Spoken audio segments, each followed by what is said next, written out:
22nd to 26. We're skipping our 4th hour. We're writing our plan right now. I'm selling Cassie's family, but she ain't number one. We have to stick with the plan.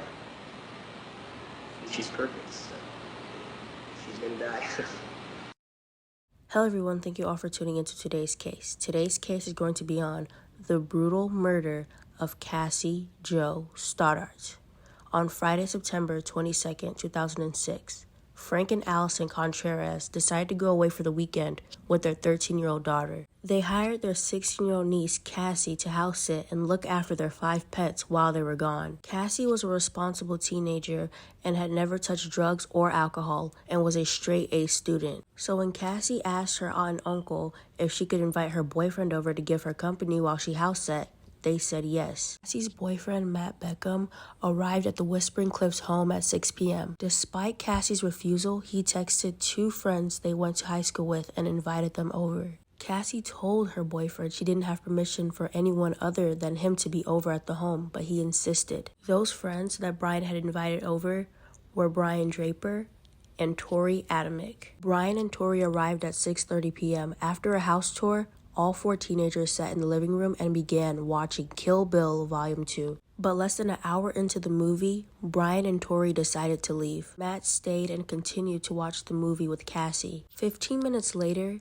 Matt and Cassie began hearing strange noises coming from the basement and the sound of glass breaking. Suddenly, all the lights turned off, and it was pitch black. At this point, Cassie was terrified and did not want to be in the house alone. Matt then decided to call his mom and ask if he could spend the night with her to keep her mind at ease. Matt told his mom about the noises and the lights and how one of the homeowner's dogs kept barking and growling at the top of the stairs leading to the basement. Matt's mom said no, but offered to let Cassie spend the night at their house, saying she would drop her back off in the morning. Since Cassie had been hired to look after the pets, she felt it would be irresponsible to leave, so Cassie refused the offer and decided to stay. 2 days later, on September 24th, the Contreras family returned home from their weekend getaway. As Cassie's 13-year-old cousin walked into the living room, she let out a scream.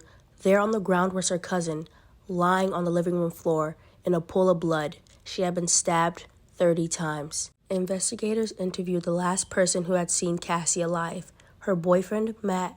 Oddly enough, Matt didn't seem to show much emotion when he learned Cassie was dead. Investigators found this suspicious and asked him to take a polygraph test, which he passed. Matt told investigators that his 2 friends, Brian and Tori, had also been at the home that Friday night, but had left before him.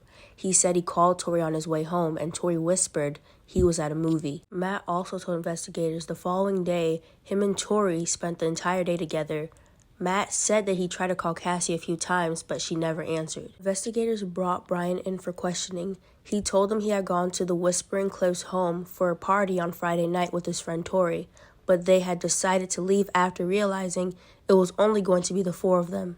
Brian said that he and Tori went to the movies that night, then went to Tori's home, where they spent the rest of the night. But there was an issue with Brian's story. He couldn't tell investigators which movie they had gone to see, or who was in it, or what it was even about. Investigators' suspicions were confirmed when they interviewed the employee who worked the ticket booth at the movie theater that Friday night. She also went to Pocatello High School and knew Tori and Brian. According to her, Tori and Brian had not been there at all on September 22nd. Investigators brought Brian in for a second interview. This time, he had a much different story to tell. Brian told investigators that when he and Tori arrived, Cassie gave them a tour of the house. During the tour, he unlocked the basement door. After they left the home, Brian and Tori put on masks and entered through the unlocked door. Then he said him and Tori found the circuit breaker, shut off all the lights, and began slamming the closet door to scare Matt and Cassie. He said it was just a prank gone wrong. Brian then led investigators to Black Rock Canyon, where he and Tori buried the evidence. The evidence consisted of several pair of gloves, several knives, a bottle of hydrogen peroxide, matches, boots, clothing, mask, a notebook, and a videotape. Inside the notebook was a list of names. It was titled Death List and contained the names of several of Brian and Tori's friends and classmates. Brian and Tori were immediately arrested and charged with conspiracy to commit murder and first-degree murder. It did not take long for Brian and Tori to turn on each other. Brian claimed it was Tori who stabbed Cassie while he stood by and watched. Tori claimed it was the other way around. Brian later admitted to stabbing Cassie but claimed Tori had forced him. When investigators played the videotape, they discovered that their statements could not have been farther from the truth. They both mentioned being inspired by Dylan Klebold and Eric Harris, the Columbine High School massacre shooters, as well as the horror movie Scream. Tori and Brian were both found guilty of first-degree murder as well as conspiracy to commit murder and were sentenced to life in prison without the possibility of parole. This case honestly makes you think about how the closest people to you might be plotting against you or something, because they were friends and no one would expect their friends to want to murder them. This case is honestly just so sick and horrible because they planned this out. And I'm so happy that Cassie was able to get justice. Thank you all for watching today's video. Have a nice day.